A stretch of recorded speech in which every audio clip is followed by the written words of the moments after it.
Malgouvernance, c'est une méthode de gouvernance. Et c'est une méthode de gouvernance dans la durée. C'est un régime, et je l'ai dit, je crois, qui ne peut pas fonctionner sans attitude comme celle que dénonce la Cour des comptes. Ils ne peuvent pas fonctionner sans ça.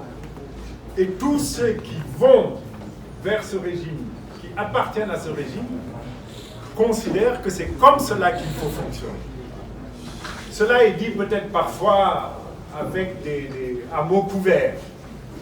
Mais quand le président de la République, dans la perspective d'une élection, convoque les directeurs généraux, ou alors, après une élection, fait une déclaration qui leur est destinée, que cette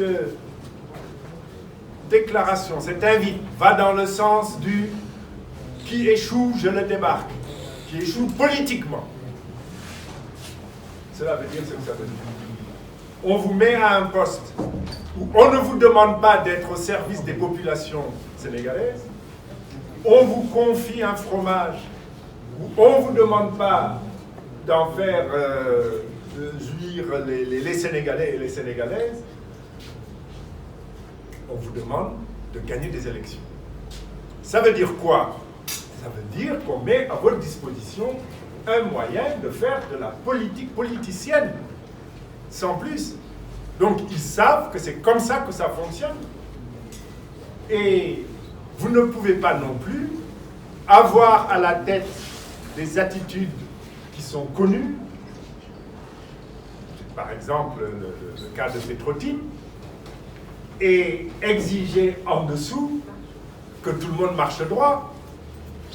Et au nom des habitudes passées, on peut quand même retenir qu'il n'y aura pas de suite. C'est vrai, il y a une partie des fonds qui viennent de l'extérieur, il y a une partie des fonds qui viennent de grandes personnalités de ce pays.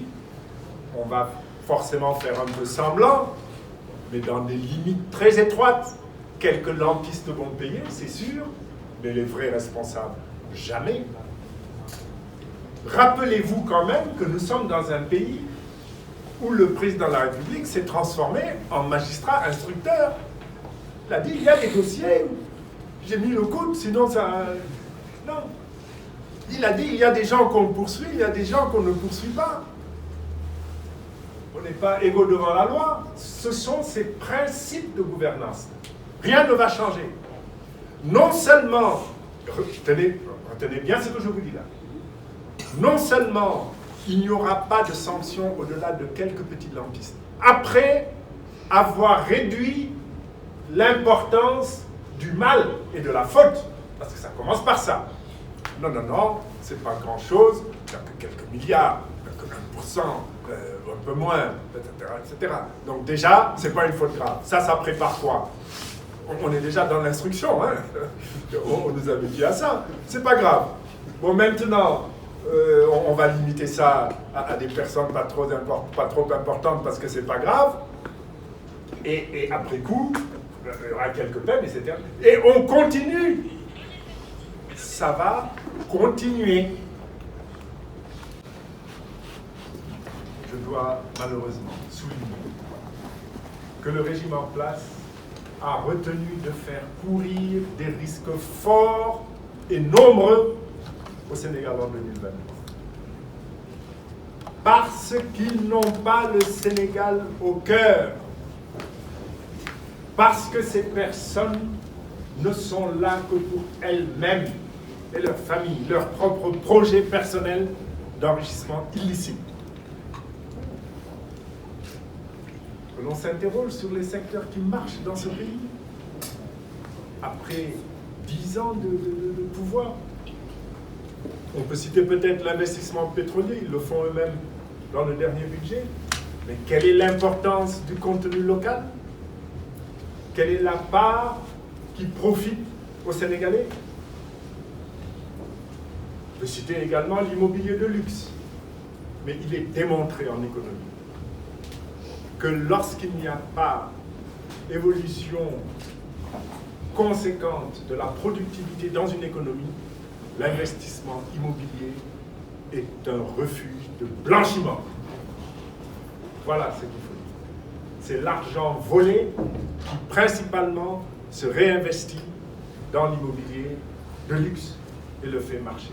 Mais au-delà de cela, rien ne semble marcher. Ni l'agriculture, ni le tourisme, ni l'habitat et la location qui va de pair avec l'habitat, ni les transports. Il suffit de voir les embouteillages dans notre pays, les accidents sur les routes en interurbain, ni la santé, ni l'éducation. Tous les secteurs sont en situation de panne générale. Il y aura poursuite de la dégradation du niveau de vie des populations. Il n'y aura pas amélioration.